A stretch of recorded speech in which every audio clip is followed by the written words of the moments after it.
श्री हरदास दुर्गा सप्तशती का नवम अध्याय निशुम्भवध। राजन ने कहा, भगवान, आपने रक्त बीज के वध से संबंध रखने वाला देवी चरित्र का यह अद्भुत महात्म्य मुझे बतलाया। अब रक्त बीज के मारे जाने पर अत्यंत क्रोध में भरे हुए शुंभ और निशुम्भ ने जो कर्म किया उसे मैं सुनना चाहता हूँ। ऋषि कहते हैं, राजन, युद्ध में रक्त बीज तथा अन्य दैत्यों के मारे जाने पर शुंभ और निशुम्भ के क्रोध की सीमा न रही। अपनी विशाल सेना इस प्रकार मारी जाती देख निशुम्भ अमर्ष में भरकर देवी की ओर दौड़ा। उसके साथ असुरों की प्रधान सेना थी। उसके आगे पीछे तथा पार्श्व भाग में बड़े बड़े असुर थे, जो क्रोध से होठ चबाते हुए देवी को मार डालने के लिए आए। महापराक्रमी शुंभ भी अपनी सेना के साथ मातगणों से युद्ध करके क्रोधवश चंडिका को मारने के लिए आ पहुंचा। तब देवी के साथ शुंभ और निशुंभ का घोर संग्राम छिड़ गया। वह दोनों दैत्य मेघों की भांति बाणों की भयंकर वृष्टि कर रहे थे। उन दोनों के चलाए हुए बाणों को चंडिका ने अपने बाणों के समूह से तुरंत काट डाला और सहस्त्र समूह की वर्षा करके उन दोनों दैत्यपतियों के अंगों में भी चोट पहुंचाई। निशुंभ ने तीखी तलवार और चमकती हुई ढाल लेकर देवी के श्रेष्ठ वाहन सिंह के मस्तक पर प्रहार किया। अपने वाहन को चोट पहुंचाने पर देवी ने शुर्प नामक बाण से निशुंभ की श्रेष्ठ तलवार तुरंत ही काट डाली और उसकी ढाल को भी, जिसमें 8 चांद जड़े थे, खंड खंड कर दिया। ढाल और तलवार के कट जाने पर उस असुर ने शक्ति चलाई, किंतु सामने आने पर देवी ने चक्र से उसके भी 2 टुकड़े कर दिए। अब तो निशुंभ क्रोध से जल उठा और उस दानव ने देवी को मारने के लिए शूल उठाया, किंतु देवी ने समीप आने पर उसे भी मुक्के से मारकर चूर्ण कर दिया। तब उसने गदा घुमाकर चंडी के ऊपर चलाई, परंतु वह भी देवी के शूल से कटकर भस्म हो गई। तदंतर दैत्यराज निशुंभ को फरसा हाथ में लेकर आते देख देवी ने बाण समूहों से घायल कर धरती पर सुला दिया। उस भयंकर पराक्रमी भाई निशुंभ के धराशायी हो जाने पर शुंभ को बड़ा क्रोध हुआ और अंबिका का वध करने के लिए वह आगे बढ़ा। रथ पर बैठे बैठे ही उत्तम आयुधों से सुशोभित अपनी बड़ी बड़ी 8 अनुपम भुजाओं से समूचे आकाश को ढक कर वह अद्भुत शोभा पाने लगा। उसे आते देख देवी ने शंख बजाया और धनुष की प्रत्यंजा भी अत्यंत दुस्सह शब्द किया। साथ ही अपने घंटे के शब्द से, जो समस्त दैत्य सेनाओं का तेज नष्ट करने वाला था, संपूर्ण दिशाओं को व्याप्त कर दिया।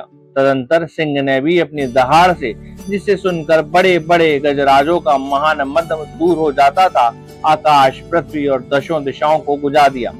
फिर काली ने आकाश में उछलकर अपने दोनों हाथों से पृथ्वी पर आघात किया।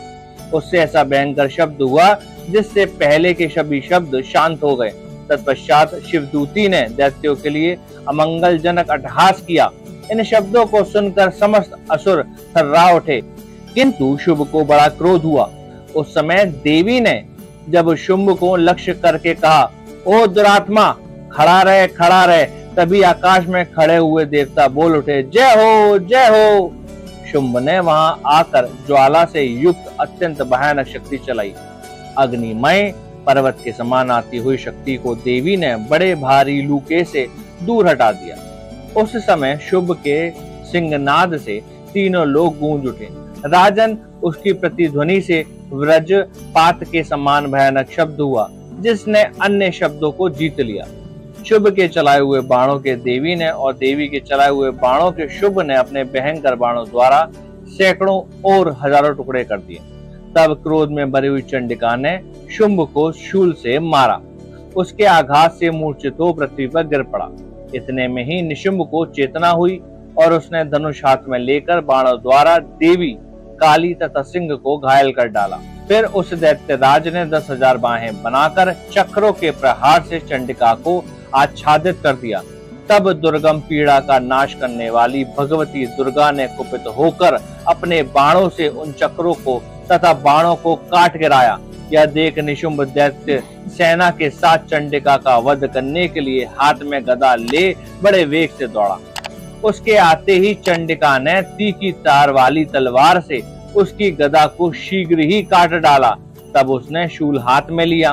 देवताओं को पीड़ा देने वाला निशुंभ को शूल हाथ में लिया आता देख चंडिका ने वेग से चलाया हुआ अपने शूल से उसकी छाती छेद डाली। शूल से विदीर्ण हो जाने पर उसकी छाती से एक दूसरा महाबली महापराक्रमी पुरुष खड़ी रह कहता हुआ निकला। उस निकलते ही पुरुष की बात सुनकर देवी ठठाकर हंस पड़ी और खड़क से उन्होंने उसका मस्तक काट डाला। फिर तो वह पृथ्वी पर गिर पड़ा। तदंतर सिंह अपनी दाढ़ों से असुरों की गर्दन कुचलकर खाने लगा। यह बड़ा भयंकर दृश्य था। उधर काली तथा शिवदूती ने भी अनन्या दैत्यों का भक्षण आरंभ किया। कौमारी की शक्ति से विदीर्ण होकर कितने ही महादैत्य नष्ट हो गए। ब्रह्माणी के मंत्र पूत जल से निस्तेज होकर कितने ही भाग खड़े हुए। कितने ही दैत्य महेश्वरी के त्रिशूल से छिन्न भिन्न हो धराशायी हो गए। वाराही के तूतन के आघात से कितनों के पृथ्वी पर कचूमन निकल गया। वैष्णवी ने अपने चक्र से दानवों के टुकड़े टुकड़े कर डाले। ऐन्द्री के हाथ से छूटे हुए व्रज से भी कितने ही प्राणों से हाथ धो बैठे। कुछ अश्व नष्ट हो गए और कुछ महायुद्ध से भाग गए तथा कितने ही काली शिवदूती तथा सिंह के ग्रास बन गए। इस प्रकार श्री मार्कंडेय पुराण में श्रवणिक मनवंतर की कथा के अंतर्गत देवी महात्म्य में निशुंभ वध नामक नवाध्याय पूर्ण हुआ।